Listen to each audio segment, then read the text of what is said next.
dia 25 de abril foi realizado o primeiro encontro deste ano do Conversa sobre Leituras, promovido pelo Mestrado em Letras da Unisc. Nesta edição, a convidada foi a jornalista e doutora em letras Sabrina Schneider. Graduada pela Unisc, Sabrina apresentou as temáticas norteadoras de sua tese de doutorado, que dizem respeito aos limites do real e da ficção no romance-reportagem. Na ocasião, ela conversou com a repórter Juliana Aistival e falou sobre a sua trajetória profissional.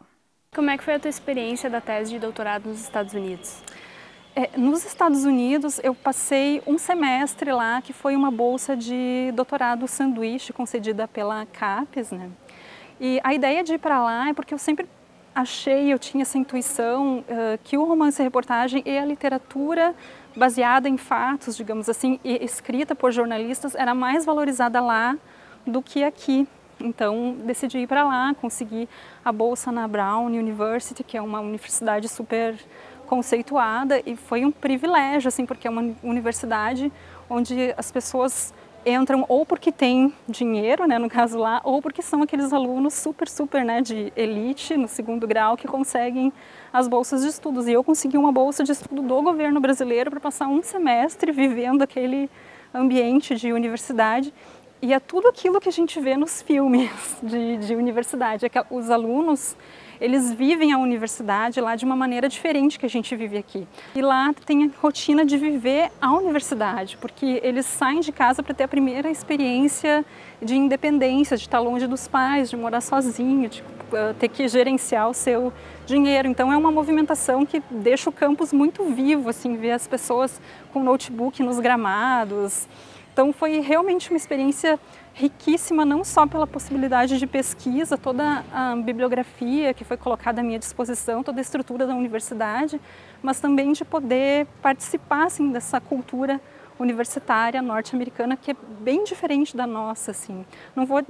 Não gosto de fazer comparações em termos de melhor e pior, mas é uma experiência diferente e é legal a gente poder ver como são as coisas em outros lugares. Eu acho que enriquece bastante. E nos teus estudos, tu fala sobre os limites entre o real e a ficção no romance-reportagem. É possível definir um limite? Na verdade, esses limites eles não são tão rígidos quanto a gente imagina às vezes, porque o fato de tu colocares os fatos em uma narrativa já é uma configuração de uma intriga que não é mais a maneira como as coisas são percebidas pela gente na realidade, no dia a dia.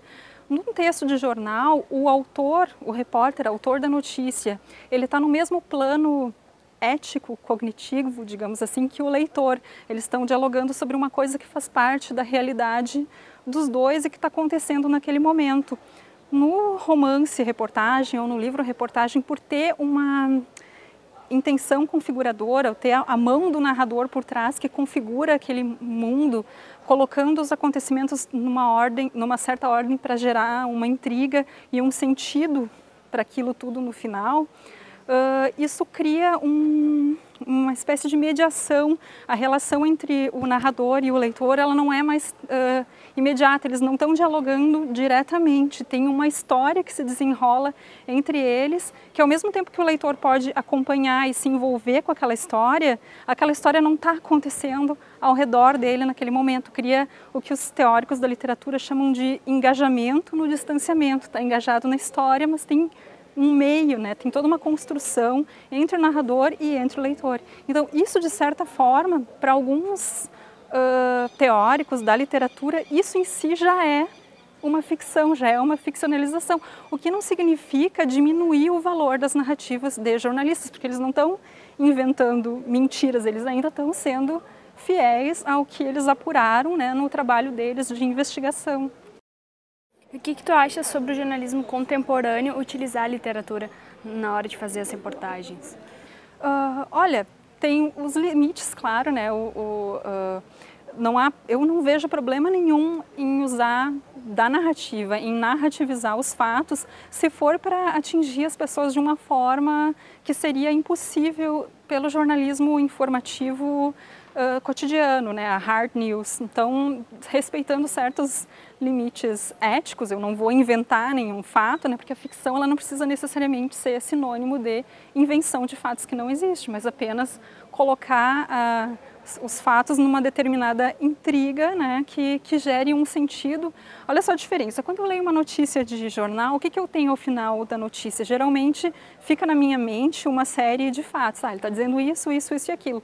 Quando eu termino de ler uma narrativa, eu não saio dessa narrativa com uma série de fatos, eu saio com uma experiência humana, com uma verdade sobre a condição humana, que às vezes é difícil colocar em palavras e explicar exatamente. Claro, eu posso dizer sobre o que é o livro Abusado, do Caco Barcelos, mas a leitura desse livro, ela causa muito mais em mim, ela me atinge de uma forma muito mais incisiva e que mexe mais com os meus afetos, com os meus sentidos, do que uma mera notícia de jornal. Então eu acho muito válido, porque tem coisas que realmente precisam ser mostradas de uma maneira diferente para tocar o coração das pessoas. Na Escola Municipal de Ensino Fundamental Santuário, os alunos da 6ª série têm a oportunidade de participar de um projeto e, quem sabe, encontrar na atividade a futura profissão. Conheça agora o programa de rádio Estação Santuário. Semanalmente, os alunos da disciplina de português se reúnem para participar do projeto de rádio Estação Santuário. A produção do programa ocorre no turno inverso do período de aula, com a elaboração das pautas, dos recados e a escolha das músicas que vão ser apresentadas. O projeto é coordenado pela professora Rita Silveira, que desde 2009 incentiva as crianças à importância da comunicação. Eu tenho todo um material de preparação que eu montei a partir da ajuda de uma professora do curso de Comunicação Social da Unisc, que é a Veridiana. E aí ela, então, me passou materiais, às vezes ela vem nas escolas e profere palestras, e ela passou todo o material, dicas sobre como falar bem, como montar um programa, a linguagem, né, utilizada a linguagem jornalística e outros detalhes, assim, como funciona a questão da música de fundo, etc, né. Então, no começo, eles ficam bem presos ao roteiro, à abertura, encerramento, e com o tempo eles já conseguem falar muitas vezes sem olhar, né. Então, assim, a capacidade de improviso, a fluência, perdem a vergonha de ler na sala de aula, então o projeto soma muito a língua portuguesa e as outras disciplinas também. Nos 2 dias em que o programa é apresentado, a animação toma conta da hora do recreio. São 20 minutos de muita dança e descontração.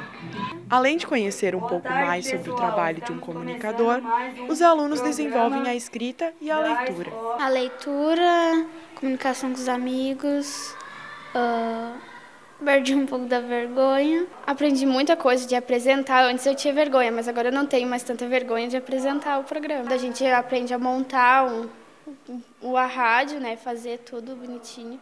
De acordo com a orientadora da escola, os benefícios do projeto podem ser observados em sala de aula. Tem desinibido muito os nossos alunos, os grandes que apresentam a rádio e os pequenos que participam no horário de recreio.